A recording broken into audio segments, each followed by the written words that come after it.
All right, so hey, this is Tom O'Connor. We're back again at the Case Manager Pro booth. Day 2, Wednesday. We're having some fun now. And I forgot my beard. I am here this morning with Kevin O'Keefe, CEO, whatever, of LexBlog. For those of you who don't know what LexBlog is, it's a managed WordPress platform for law. Yeah. There's 15,000 lawyers around the world that publish on our platform. Right. And Kevin is also ubiquitous. We were just talking off camera about your being at AALL and recording and posting and all of that. So I wanted to ask, the discussion we've been having has been, where are we with technology? It's almost like we overpromised to lawyers the efficiencies that will flow from acquiring technology. And I'm just wondering what you're hearing. What's your take on how efficient law firms are, at least the ones you deal with? You have to talk to them about what I'm sure to them is earth-shattering technology, which is marketing themselves on the internet, right? Yeah, it's really not. And when you think about it, the whole idea that we have a legal technology conference, if you ask Uber driver, a well-educated person who was getting his doctorate, teaching in grade school, teaching now in college, he wanted to get his doctorate. He asked what conference I was here, and I said, legal technology. And he goes, no, I've heard it all. and I think the point to that was, and we do talk sometimes at least technology conferences and technology, like somehow people think this is special to the law. It's just technology. We don't have a conference on how to use it. Well, we actually do. You can probably find sessions on how to use an iPhone for lawyers. Your colleagues in New Orleans writes about it. I was just going to say, there's a New Orleans lawyer who has a blog just on iPhone for lawyers. Yeah. Jeff Richardson. Some of these things, I guess, are unique to law. I guess word processing, when it came about, that was unique. It took off for lawyers because we processed so many documents. But a lot of the things around here are not overly unique to a function. They're just unique to a functioning business, any business, whether somebody ran a dry cleaning operation, it was a large operation with multiple places. So are you saying lawyers are behind the curve technologically? Well, they should just look at technology as a whole. With the internet, the use of the internet, I started using the internet as a way to engage people 20 years ago. It wasn't that complicated. You have an AOL account, you push a button on, people are asking questions, and you answer some questions. I didn't need anybody to teach me that. I didn't need anybody's special rules for that. I didn't even have a concert for that. I just needed to be smart. Wow, if I would help people might look at me as somebody that could help them if they needed a lawyer. So with technology, any person that's running a business, they want to be looking at it, how can we reduce expenses? How will we become more efficient? We can take advantage of this technology so that if, my company,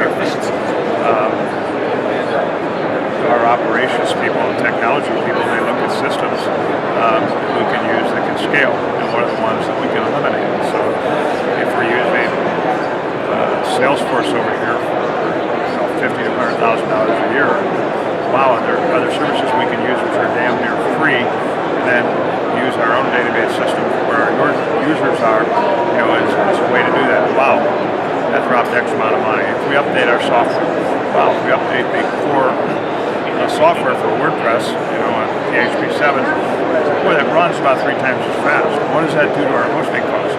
Well, it drops our hosting costs by about a third or 50%. Well, we just saved $50,000, $60,000. So it's kind of an economic thing when you think about it. And the other thing is why wouldn't you want to make it easier to deal with your customers? So you sit here and people talk about chat bots and things like that. You and I,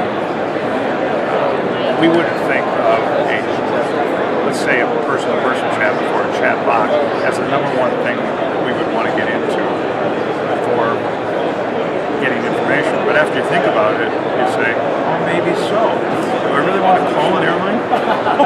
or would I like to open a chat window? Or, hey, I'm having trouble with this interface at Bank of America. Do I really want to call Bank of America and get on hold right now and ask the person question. go through 15 menus and then be on hold for 10 minutes. Or they want the chat. Good point. Or, you know, and if you look at the law as to most of the people in the United States, most people in the United States don't interface with the lawyers and law firms and products and companies that are here. 85% of people in the country, lawyers are relevant. They would not think of a lawyer when they have a legal need. We're number 6. So that's where technology really becomes important. To change that awareness? Well, to give the lawyers the ability to get out there and network with people. Right. Because if they don't go out there and be with people, people are never going to trust them. They're relevant. And so we got to have technology allows us to do that. So I get interested in the type of technology that's advancing. So how do you change the lawyer's way of thinking about that? Or do you? That'll be Darwin. That was Craig Ball's answer too. He said, when I asked, so what's going to make things change? He said, attrition. Kids, we have people at bar associations that are fighting Yes. the ability for LegalZoom, Rocket Lawyer, and Avo to operate on legal services. Because they're saying, they come up with these cockamamie reasons. Okay, well, do you really think that, the New York State Bar, lawyer service can compete with Amazon or LegalZoom? There's no way. I mean, they're going to say, well, go to the site, get a lawyer, call the lawyer, make an appointment after they call you back the next day. Come downtown, pay for parking, take a half day off work, and have some Yahoo with a legal pad make a few notes over, a will and a trust for your family. Or you could look it up and say, oh, it looks like we need one of these, and then a little button comes up and says, okay, would you like to prepare, or would you like to see a lawyer too? And you say, well, how much does a lawyer cost? Oh, it's only $180 or $250. And LegalZoom or Avo gets their $40, the lawyer gets $200, and the lawyer's who's at home. Right. Or maybe working for a law firm, and the law firm's paying that person in, Omaha or Lincoln or whatever, $40,000 or $50,000 a year as a first-year grad. If they can get that lawyer to earn, pull in $20 grand a year, $30 grand a year doing that type of stuff, it sure makes it a lot easier not to crack, to keep that lawyer on board. And then that lawyer's making themselves relevant to people. Until that happens, the lawyers are going to use technology. That's a tough nut to crack. But you really do feel Darwinism will take over. It's the natural evolution of society. It already happened. I mean, so if you actually said, we have a business, and in that business, the professionals are irrelevant to 85% of the market. 85%. And when people have a need for the type of service they offer, they are number 6 for who I'm going to call. Who I'm going to call, who I'm going to ask. How are they doing? And you go, wow, they've been crushed. They've been pushed out of the market. You say, yeah, you're right. So it isn't like a wake-up call. It already happened. And the sad part is that we have good, caring lawyers that are going to help people if some of the authorities will get out of the way. The regulatory agencies. And if the lawyers would just do it on their own and say, we're not going to get sanctions. So I guess I'm going a little bit off the ranch and not talking about the stuff that's here. No, but Craig Ball started at exactly the same spot when we talked to him yesterday. That he said, to your point, we make legal technology like this special little substrata when technology is all around us and we all use it and we all embrace it. Why are we putting ourselves off in a little garage on the side that nobody has the key to?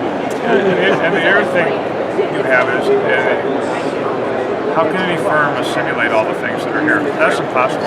Right. So, it was refreshing to hear from the guys at Knowlton. And what's the other that big? You and I would probably recognize them as copier companies. Konica. Yeah. Konica Minolta. And Rico, what they are is they're a managed IT service. So they can go out and identify the various services that are here.